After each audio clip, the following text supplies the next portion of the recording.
আসসালামু আলাইকুম, সবাই কেমন আছেন? আশা করি সবাই ভালো আছেন। আমরা আপনাদের দোয়ায় আছি, যেরকম দোয়া রাখছেন। সো অনেক কিছুই অনেক সময় বলতে চেয়েও বলতে পারি না। অনেক সময় অনেক কিছু মনে আসে, শেয়ার করতে চাই আপনাদের সাথে। চাইলেও অনেক কিছু শেয়ার করা যায় না। কেন জানি আমরা চাইলেই অনেক সময় অনেক কিছু করতে পারি না। কেন জানি না, আমাদের অদৃশ্য একটা বাধা থাকে।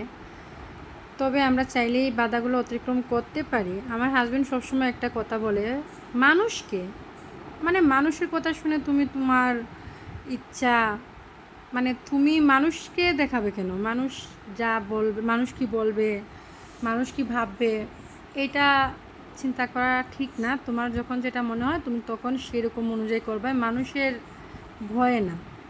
সো মানুষ আসলে কে? এটা আসলেই একটা প্রশ্ন, মানুষ আসলে কে? তো আমরা অনেক সময় অনেক মানুষকে ভয় ভয় পাই না। আসলে এটা আসলে ভয় পাওয়ার বিষয় না। অনেক সময় কি দেখা যাইতেছে যে যেই মানুষটাকে ভাবা যাইতেছে যে না, ও আমাকে ভয় পাইতেছে, আসলে না ভাই, তোমার কেউ ভয় পাইতেছে না।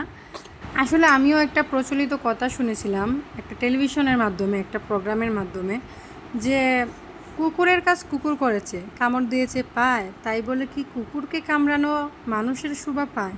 আসলেই তাই না। আমরা অনেক সময় অনেকের সাথে তাদের মতো করে বিহেভ করতে চাই, আর এটা স্বাভাবিক। কিছু কিছু মানুষ না এইরকমভাবে আপনাকে প্রভোগ করবে যে আপনি পারবেন না, যতই চেষ্টা করেন না কেন। আপনি নিজেকে কন্ট্রোল করে রাখবেন বা তাদের মতো করে তাদেরকে জবাব দিবেন না, আসলে পারা যায় না। তারপরও আসলে পারতে হবে, অনেক সময় হয়, কেননা তাদের মতো হলে তো হবে না। আমি সবসময় ছোটোবেলা থেকে আমার বাপকে, আমার আম্মুকে অনেকটা জিনিস দেখে আসছি, স্পেশালি আমি সবথেকে বেশি আমার আব্বাকে আমি একটা বিষয় দেখে আসছি, যে একটা মানুষ যতটা নিম্ন লেভেলের নিচে নামতে পারে নামুক, কিন্তু আব্বু না এটার মধ্যে কোনো প্রতিবাদই করে না। কেন জানি না, আমার এমন রাগ হয়, এমন রাগ হয়, আমার ইচ্ছে করে আমি তাদের মতো করে তাদেরকে একদম ঝামা ঘষা জবাব দিয়ে দিই। হ্যাঁ, এমন জবাব দেই যেন তারা আর মুখ মাথা তুলে দাঁড়াতে না পারে।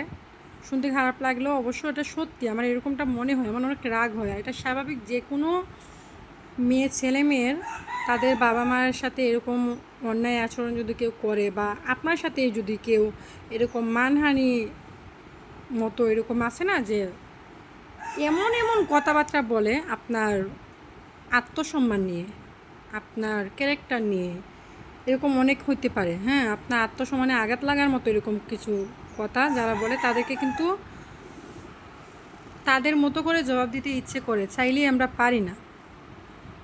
তো এটাই আমার হাজব্যান্ড বলে, মানুষ কি, তুমি মানুষের কথা, যে মানুষ কি ভাববে, মানুষ কি বলবে, এটা ভেবে তুমি তাদেরকে জবাব দিবে না, বা এটা ভেবে তুমি তোমার মতো করে তোমার লাইফ তুমি লিড করবে না কেন? তো আমার হাজব্যান্ডের চিন্তাধারা অনুযায়ী এটা ঠিক, আবার আমি কোনো সময়ই সেটা পারিনি আমার আব্বু আম্মুর জন্য কোনো মানুষকে সেই লেভেলের জবাব দিতে। আমি এতটা ভালো না, আমার বাবা মার উপর এরকম কোনো কিছু আসলে আমার ইচ্ছে করে তাদেরকে একদম প্রপারলি জবাব দিতে।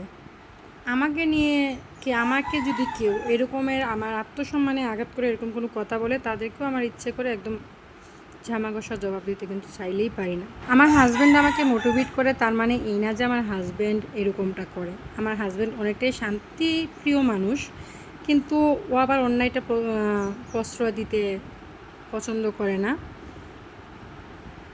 তো এই জন্যই বললাম, আমরা অনেক সময় অনেক কিছু চেয়েও পারি না।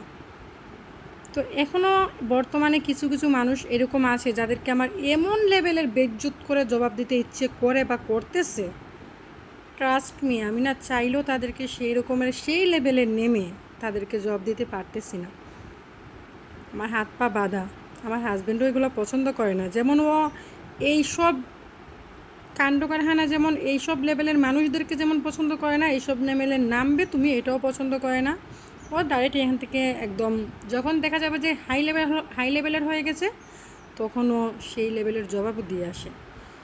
হ্যাঁ, কিন্তু বিয়ের পর থেকে আজ পর্যন্ত ওকে আমি কারোর সাথে সেরকম কোনো রকমের কোনো কন্ট্রোভার্সিতে জড়াতে দেখি। তো আজকের কথা না বাড়াই, সবাই ভালো থাকবেন, সুস্থ থাকবেন, আর আমার চ্যানেলটার পাশে থাকবেন। আল্লাহ হাফেজ।